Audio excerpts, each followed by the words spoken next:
Magandang araw po, welcome po sa aking bagong YouTube channel na Nov9 TV on the spot. Real talk, real fast. Okay, wala nang intro-intro.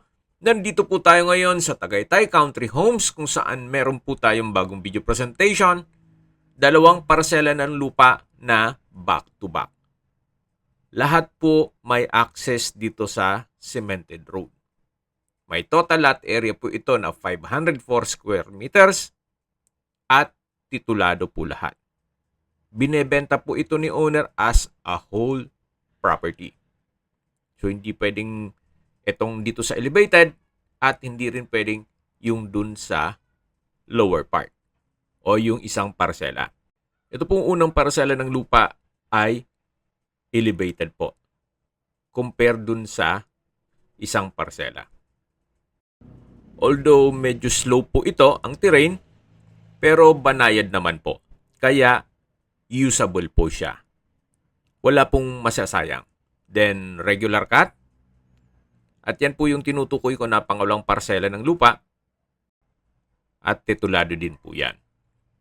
So, kung hanap nyo po yung dalawang parsela ng lupa na magkatabi o baliktaran o back-to-back, ito na po yung hinahanap nyo.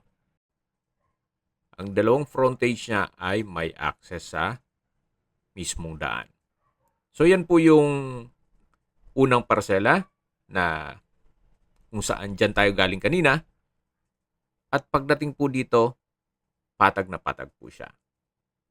So, ito pong property ay nasa loob ng isang exclusive subdivision na meron pong amenities gaya ng clubhouse, basketball court, parks and playgrounds, swimming pool at maraming pa pong iba. Meron din pong 24 hours security.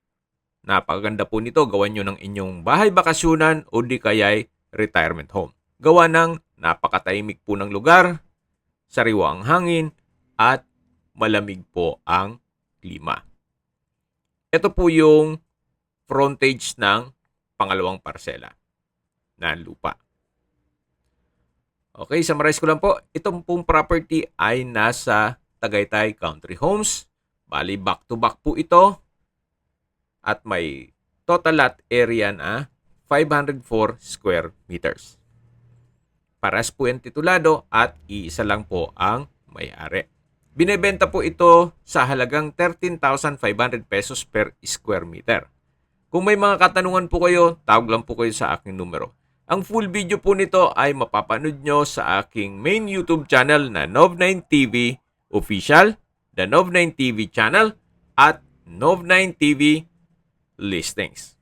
Salamat po sa panonood sa aking video. Ingat po kayo lagi.